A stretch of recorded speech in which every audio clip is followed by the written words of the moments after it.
Good morning all. आज का हमारा टॉपिक है कृत्रिम रेशे या मानवकृत रेशे। पिछली कक्षा में हमने जितने भी प्राकृतिक रेशे हैं जैसे कपास, रेशम और ऊन, इनके बारे में हमने बात करी थी। आज हम बात करेंगे कृत्रिम रेशों में जो सबसे इम्पॉर्टेंट और सबसे मुख्य और सबसे पहला जो रेशा है वो है नायलॉन। ठीक है, तो नायलॉन क्या है? नायलॉन को हम एक जादुई रेशा भी कहते हैं क्योंकि इसकी खोज से वस्त्र विज्ञान के इतिहास में नए युग का प्रादुर्भाव हुआ। इस अद्भुत रेशे को विभिन्न रूपों वाला तथा विभिन्न गुणों वाला बनाया जा सकता है, या यूँ भी कह सकते हैं कि नायलॉन ने मानव जीवन को काफ़ी सुगम बना दिया गया है।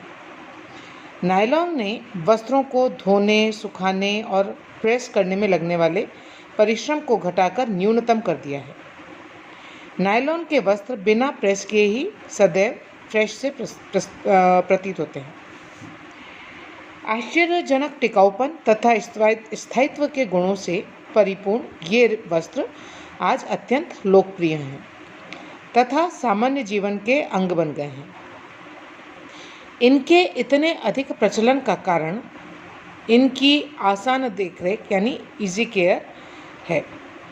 आज के संघर्षमय व्यस्त जीवन के लिए नायलॉन के वस्त्र वरदान स्वरूप हैं। नायलॉन के वस्त्रों को रासायनिक विधि से तैयार किया जाता है। इन्हें प्रायः ताप सुनम्य यानी थर्मोप्लास्टिक बनाया जाता है, अर्थात विशेष ताप पर इनकी आकृति और आकार को स्थिर कर दिया जाता है। उससे कम ताप से ये अप्रभावित रहते हैं, लेकिन उससे अधिक ताप होने पर ये गल जाते हैं। तो ये हम कह सकते हैं कि नायलॉन जो है एक बहुत ही उपयोगी रेशा हमारे लिए सिद्ध हुआ है। अब हम बात करते हैं नायलॉन के निर्माण की, यानी method of manufacturing of nylon fibre. यहाँ हम रेशे की बात कर रहे हैं कि नायलॉन का रेशा हम किस प्रकार से बना सकते हैं। तो नायलॉन के रेशे के निर्माण जो है वो एक रासायनिक प्रक्रियाओं की एक जटिल श्रृंखला है। इनमें हाइड्रोजन, नाइट्रोजन, ऑक्सीजन और कार्बन आदि एक नियंत्रित अनुपात और संगठनात्मक व्यवस्था में सम्मिश्रित रहते हैं। नायलॉन के अन्य उत्पादन जैसे कंघी, ब्रश आदि में और वस्त्रोपयोगी रेशों में यह अनुपात अलग अलग हो सकता है। नायलॉन रेशों के लिए रासायनिक विधियों से हेक्सामिथाइलिन डायमीन, आप ध्यान से सुनिए, हेक्सामिथाइलिन डायमीन तथा एडिपिक एसिड, दो प्रकार के रसायन इसमें मुख्य हैं, हेक्सामिथाइलिन डायमीन और एडिपिक एसिड नामक रसायनों का निर्माण करके इसके बाद इन्हीं के संयोग से नायलॉन लवण बनाया जाता है। और इसके बाद नायलॉन लवण को बड़े प्रेशर कुकर के समान ऑटोक्लेव में गर्म किया जाता है। गर्मी से इसके नन्हे कण बड़ी श्रृंखला में बंध जाते हैं, जिन्हें लीनियर सुपर पॉलीमर, ठीक है, लीनियर सुपर पॉलीमर कहा जाता है। इसमें अणु पेपर क्लिप की चेन के समान श्रृंखलाबद्ध होते हैं। इसे कास्टिंग व्हील पर चढ़ाकर रिबन का आकार दिया जाता है और ठंडे जल के छिड़काव से जमा दिया जाता है। रिबन के तैयार होने पर इसके छोटे छोटे टुकड़े काटकर इन्हें फ्लेक्स बना लिए जाते हैं, इनके फ्लेक्स बना लिए जाते हैं। जैसे राइस फ्लेक्स आपने देखे होंगे, व्हीट फ्लेक्स देखे होंगे, उसी प्रकार से इस रिबन के भी छोटे छोटे टुकड़े कर दिए जाते हैं और इनको फ्लेक कहते हैं। अब इस फ्लेक को पिघलाकर गाढ़ा घोल तैयार किया जाता है। नायलॉन के धागे स्पिनरेट के छिद्रों से निकाले जाते हैं। स्पिनरेट क्या होता है? एक प्रकार का उपकरण है जिसमें बहुत बारीक बारीक छिद्र लगे होते हैं, जिसमें से यदि हम घोल प्रवाहित करते हैं तो वो उन्हीं छिद्रों के आकार का आपको वहाँ से जो उत्पाद निकल कर आएगा, जो कि यहाँ पर हम बात करें नायलॉन की, तो धागों के रूप में आपको प्राप्त होगा। तो स्पिनरेट के छिद्रों से निकाले जाते हैं। धागे के व्यास के अनुरूप छिद्रों का आकार रखा जाता है। प्रायः नायलॉन बनाने वाली स्पिनरेट के छिद्र अत्यंत सूक्ष्म होते हैं। घोल को इन सूक्ष्म छिद्रों में से निकाला जाता है। छिद्रों में से होकर जैसे ही घोल रेशों के रूप में बाहर आता है, यह वायु के संपर्क में आते ही ठोस बन जाता है। ये सभी रेशे थोड़ा आगे बढ़कर एक केंद्र पर आकर मिल जाते हैं। बाद में इन्हें कंडीशनर में से निकाला जाता है और इन्हें थोड़ा सा नर्म किया जाता है जिससे ये आपस में सट सकें। इसी अवस्था में इन पर कुछ ऐंठन भी दी जाती है। बट जाने पर अनेक अति सूक्ष्म रेशे मिलकर एक धागे का रूप धारण कर लेते हैं। नायलॉन के रेशे अविरल लंबाई के होते हैं, परंतु इनकी लंबाई इच्छानुसार नियंत्रित की जा सकती है। इसके बाद में जो क्रिया कराई जाती है वो होती है धागा खींचना यानी ड्राइंग आउट द फाइबर। रेशों से जब तक धागा बनता है तब तक इनकी रासायनिक रचना इसकी पूर्वावस्था फ्लेक के समान ही रहती है। रेशे अपारदर्शी होते हैं और इनकी नमनीयता अत्यंत कम होती है और मजबूती भी कम रहती है, क्योंकि इनमें लीनियर सुपर पॉलीमर के अणु की श्रृंखला टेढ़ी मेढ़ी तथा अव्यवस्थित रहती है। इस श्रृंखला को सीधा किया जाता है और तभी धागे में शक्ति आ पाती है और इसी के लिए इसे खींचा जाता है। खींचने का काम इतना अधिक किया जाता है कि धागे की लंबाई 7 गुना अधिक बढ़ जाती है। खींचने की क्रिया उतनी ही की जाती है जितने मोटे, मजबूत और प्रत्यास्थता वाले धागे की आवश्यकता होती है। जैसे जैसे धागे को खींचा जाता है उसकी पारदर्शिता बढ़ती जाती है। पॉलीमाइड अणु खींचते खींचते सीधे, व्यवस्थित और समानांतर होकर इकहरी श्रृंखला में आबद्ध हो जाते हैं। संपूर्ण खिंचाई की प्रक्रिया के पश्चात धागे मजबूत, पारदर्शी, प्रत्यास्थतापूर्ण, लचकीले और नमनीय तैयार होते हैं। खींचने की क्रिया एक रील से दूसरी रील पर तथा दूसरी से तीसरी पर चढ़ाने के समय की जाती है। प्रत्येक अगली रील की स्पीड पहली वाली से अधिक होती है और यह एक से एक अधिक स्पीड पर चलने वाली रीलें उतनी ही रखी जाती हैं जितने गुना धागे की लंबाई को बढ़ाना होता है। 4 गुना धागा खींचकर बढ़ाने के लिए चौथे नंबर की रील की स्पीड प्रथम रील की स्पीड से 4 गुना अधिक रखी जाती है। इस प्रकार नायलॉन का धागा वांछित व्यास का तैयार हो जाता है। साथ ही वस्त्रोपयोगी रेशों के सभी गुण इनमें आ जाते हैं। नायलॉन के धागे का मूल्यांकन डेनियर, ध्यान से सुनिए, डेनियर से किया जाता है। डेनियर से तात्पर्य है कि नायलॉन के यार्न का वजन जितना डेनियर ज़्यादा होता है उतना ही वह यार्न भारी और मोटा होता है और जितना डेनियर कम होता है उतना ही यार्न महीन या बारीक होता है। नायलॉन का जो डेनियर है वो 12 से लेकर 15, 20, 30, 40, 50, 60 और 70 तक हो सकता है। एक प्रक्रिया और इसमें कराई जाती है वो है आपकी चमक कम करना। तो क्योंकि जो नायलॉन का रेशा है वो ताप सुनम्य रासायनिक रेशा है, अतः इसमें बहुत चमक आ जाती है और यह इतनी अधिक होती है कि यह हमारी नेत्रों को भली नहीं लगती या अखरती है। तो परिधान के वस्त्रों में इतनी चमक क्योंकि उपयोगी नहीं है, अतः चमक को कम करने वाली प्रक्रियाएं इस नायलॉन के धागे पर दी जाती है। टाइटेनियम ऑक्साइड और बेरियम सल्फेट, ये दो और जिंक ऑक्साइड, 3 प्रकार के केमिकल्स हैं जिनका प्रयोग इस धागे की चमक को कम करने के लिए किया जाता है। ठीक है, वापस आपको नाम बता रही हूँ, टिटेनियम ऑक्साइड, बेरियम सल्फेट और जिंक ऑक्साइड। चमक कम करने वाले इन रसायनों को पॉलीमाइड के घोल में ही मिलाया जाता है और विभिन्न डिग्री की चमक लाने के लिए इनकी मात्रा में भिन्नता कर दी जाती है। अत्यधिक चमक वाली, कम चमक वाली या मंद चमक वाली आदि कई प्रकार की चमक वाला नायलॉन का निर्माण इस विधि से किया जाता है।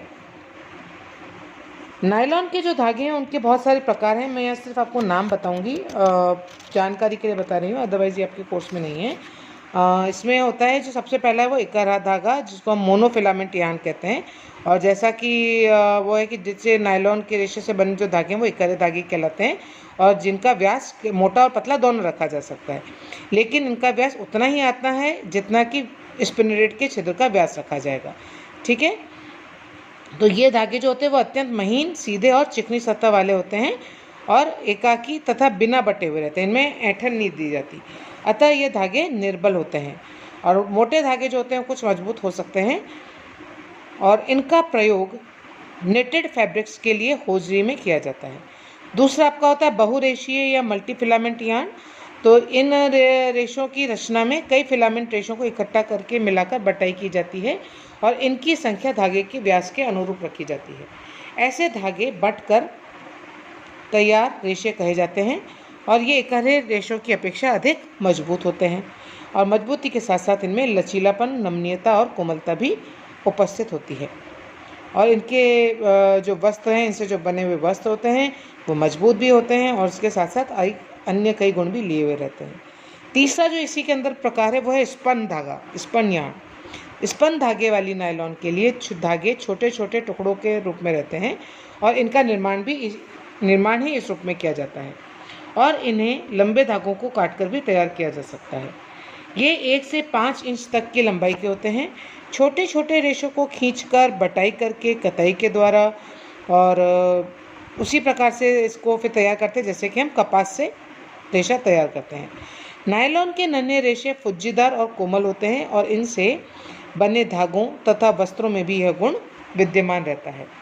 कताई से तैयार किए हुए नायलॉन के धागे सीधे, लंबे और अविरल धागों से अधिक मजबूत होते हैं और घर्षण और घिसावट का भी सामना ये कर सकते हैं। ये जो धागे हैं वो अधिक प्रत्यास्थता वाले होते हैं लेकिन ये सूखते देर से हैं। तो ये इसका एक सीमाओं में हम इसको काउंट कर सकते हैं कि इसकी एक लिमिटेशन है, ये सूखते देर से हैं, अदरवाइज इनमें प्रत्यास्थता अधिक होती है। एक और प्रकार है इसमें स्ट्रेच यार्न का, स्ट्रेच धागे। तो कभी कभी नायलॉन के धागों को घुंघराला बनाया जाता है। इस प्रकार के धागों को दोनों ओर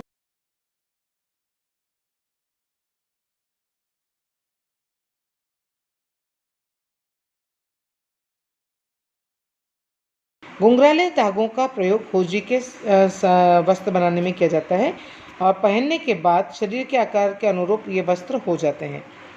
और इस प्रकार के जो इससे जो बनने वाले वस्त्र वो कौन से हैं, जिसको हम स्वेटर्स हैं, आपके जो लेगीज हम जिसको कहते हैं, कार्डिगन्स हैं, वो भी इस प्रकार के धागे से बनाए जाते हैं। इनसे बने वस्त्रों में यही गुण होता है कि पहनने के लिए वे फैला देने से चौड़े हो जाते हैं, शरीर पर चढ़ जाने के बाद शरीर के उभार और गहराइयों में फिट बैठ जाते हैं और उतारने पर पुनः अपना पूर्वाकार ग्रहण कर लेते हैं। लास्ट इसमें एक प्रकार है टेक्सचर्ड यार्न। तो नायलॉन के कुछ धागे ऐसे भी बनाए जाते हैं जिसमें उनकी सतह पर छोटे अथवा बड़े लूप बने होते हैं। ये लूप पास पास भी हो सकते हैं अथवा दूर दूर भी हो सकते हैं।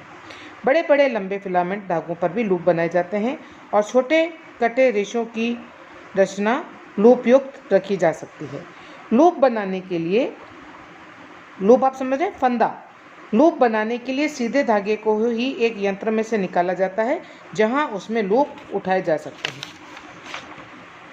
इस प्रकार के धागों की विभिन्नता लूप के आकार, उनकी दूरी, धागे की साइज, बटाई की मात्रा तथा धागे की प्लाई संख्या पर निर्भर करती है। टेक्सचर्ड धागे मंद तथा कोमल और फुज्जीदार होते हैं। उनसे वस्त्रों में मोटाई बढ़ जाती है परंतु उसके अनुपात में उनका वजन अत्यधिक कम रहता है। इससे बने वस्त्र ओढ़ने के लिए उत्तम होते हैं और प्रायः शॉल, कंबल आदि के रूप में प्रयोग किए जाते हैं। इन्हें धोना आसान है और ये सूखते भी जल्दी हैं। इन पर प्रेस करने की कोई आवश्यकता नहीं रहती और इनकी सतह पर गुठली या जिसको हम कहते हैं रोएं भी नहीं बनते हैं। तो ये कुछ प्रकार के धागे हैं नायलॉन का जिनका हम विभिन्न प्रकार के वस्त्र बनाने में प्रयोग करते हैं। तो अब जब हमने बात कर ली यहाँ पर रेशों की, तो अब हम बात करते हैं नायलॉन के धागों से वस्त्रों का निर्माण। ये भी अलग अलग प्रकार से होता है क्योंकि जब हम इनसे विभिन्न प्रकार के धागे बना रहे हैं तो इनसे वस्त्र भी, बनने वाले वस्त्र भी विभिन्न प्रकार के होंगे। तो नायलॉन के धागों का निर्माण 3 प्रकार से होता है। नायलॉन के धागों से वस्त्रों का निर्माण, ठीक है। तो पहले प्रकार में तो संपूर्ण वस्त्र 100% नायलॉन का बना होता है। दूसरे प्रकार में नायलॉन के साथ अन्य प्रकार के धागों को भी मिश्रित कर दिया जाता है और फिर उससे वस्त्र निर्माण किया जाता है। और तीसरे प्रकार में वस्त्र बनाने में नायलॉन के धागों को प्रबलन के रूप में प्रयोग किया जाता है, यानी रीइंफोर्समेंट के रूप में प्रयोग किया जाता है। तीनों ही विधियों से बनाए नायलॉन के वस्त्रों की अपनी अपनी अलग अलग विशेषताएं और गुण होते हैं। यह हम बात करेंगे एक एक करके तीनों प्रकार की। तो सबसे पहले हम बात करते हैं 100% नायलॉन से बने वस्त्र। तो जिन वस्त्रों की रचना शुद्ध नायलॉन के रेशों से निर्मित धागों से होती है तथा जिनसे किसी अन्य रेशों का लेश मात्र भी मिश्रण नहीं रहता, वे 100% नायलॉन वस्त्र कहलाते हैं। ऐसे वस्त्रों में नायलॉन के विशिष्ट गुण 100% मात्रा में उपस्थित होते हैं। नायलॉन के सभी गुण जैसे मजबूती, वजन में हल्कापन, कम फटने वाला, ज़्यादा चलने वाला, कम घिसावट, टिकाऊपन, स्थिर आकृति, देख रेख में आसान तथा इनसे बने वस्त्रों में शिकन का नहीं पड़ना, सहज संचयन और आसान संरक्षण आदि इस प्रकार के वस्त्रों में पाए जाते हैं। ये वस्त्र क्रश भी नहीं होते, तो इन्हें प्रेस करने की भी आवश्यकता नहीं पड़ती। दूसरा जो सम्मिश्रित वस्त्र हैं, जिनको हम ब्लेंड्स भी कह सकते हैं, जिसके अंदर हम नायलॉन के साथ साथ में कोई दूसरा रेशा भी इसमें मिलाते हैं, उनको हम बोलते हैं सम्मिश्रित या ब्लेंड्स वस्त्र। तो नायलॉन के कुछ वस्त्र ऐसे भी बनते हैं जिनमें प्रमुख रूप से नायलॉन के रेशे प्रयोग किए जाते हैं, लेकिन किसी अन्य वर्ग के रेशों को भी इसमें अपक्व सामग्री की अवस्था में ही फेंट लिया जाता है, मिला लिया जाता है। इस विधि से मिलाकर बनाए गए धागे से तैयार नायलॉन के वस्त्र ब्लेंड कहलाते हैं। यदि इन्हें ऊन के साथ मिलाकर बनाया जाता है तो वस्त्र हल्के और मजबूत होने के साथ साथ कुछ गर्म भी रहते हैं। साथ ही ऊन जम जाने के अवगुण से भी मुक्ति मिल जाती है। कपास के साथ मिलाकर बनाए गए वस्त्र मजबूत बनते हैं, आसानी से घिसते और फटते नहीं हैं। साथ ही उनमें कपास की कोमलता, शीतलता और अवशोषकता आदि लक्षण भी आ जाते हैं। सम्मिश्रित विधि से तैयार नायलॉन वस्त्रों में दोनों प्रकार के रेशों की मात्रा को इच्छानुसार घटाया अथवा बढ़ाया जा सकता है। यदि नायलॉन की मात्रा अधिक रहती है तो वस्त्र में नायलॉन के गुणों की प्रधानता रहती है, और यदि दूसरे प्रकार के रेशों की मात्रा को अधिक रखा जाए तो उसके गुण उस वस्त्र में परिलक्षित ज़्यादा होंगे। नायलॉन की अधिकता रखने पर उनमें इस्त्री यानी प्रेस करने की आवश्यकता नहीं पड़ती। सम्मिश्रित नायलॉन के वस्त्रों को बनाने की एक विधि और है। इस विधि में दोनों प्रकार के रेशों के अलग अलग धागे बना लिए जाते हैं। बाद में इन तैयार रेशों को एक साथ मिलाकर बंट लिया जाता है और इस प्रकार के धागों से बने वस्त्र संयोजित वर्ग के कहलाते हैं। प्रायः ऐसे कपड़ों पर उनके प्रतिशत का उल्लेख किया रहता है, यानी अब वस्त्र पर उसमें लिखा होता है कि इसमें कितना नायलॉन का रेशा और अन्य रेशों की मात्रा कितनी ली गई है। तीसरा जो प्रकार मैंने बताया था आपको प्रबलन के रूप में यानी रीइंफोर्समेंट के रूप में, तो नायलॉन के धागों के प्रयोग से ऐसे वस्त्र भी बनते हैं जिनमें वस्त्र में अधिकांश रूप से किसी दूसरे ही वर्ग के रेशे से बने धागों का प्रयोग होता है, लेकिन कहीं कहीं पर नायलॉन के धागे को भी लगा दिया जाता है। प्रायः नायलॉन के धागे वस्त्र में ऐसे स्थान पर लगाए जाते हैं जहां अधिक जोर या खिंचाव पड़ता है। खिंचाव तनाव वाले स्थान पर नायलॉन के मजबूत एवं प्रत्यास्थतापूर्ण धागों के संबलन से वस्त्र का जीवन लंबा हो जाता है तथा उनमें आश्चर्यजनक टिकाऊपन तथा कार्यक्षमता आ जाती है। वस्त्र पर खिंचाव के स्थान एड़ी, कोहनी आदि के समीप होते हैं और प्रबलन के लिए संपूर्ण वस्त्र में भी नियमित मध्यांतरों पर नायलॉन का धागा प्रयोग किया जाता है। निटेड कपड़ों में इसका अक्सर प्रयोग किया जाता है। ठीक है, तो ये तीसरा प्रकार है। तो आप समझ रहे हैं, तो ये प्रबलन में हमको कहाँ पर इसको यूज़ करना है, जहाँ पर घिसावट से या जहाँ पर जोर ज़्यादा लग रहा है, जहाँ पर उस कपड़े के फटने की संभावना ज़्यादा है, वहाँ पर हम उसको नायलॉन के धागे का प्रयोग करते हैं और उसमें मजबूती लाने का प्रयास करते हैं। तो ये थी आपकी उसके वस्त्रों के प्रकार। अगली क्लास में हम बात करेंगे नायलॉन वस्त्र के विशेषताओं के बारे में। तब तक के लिए बाय बाय, थैंक यू।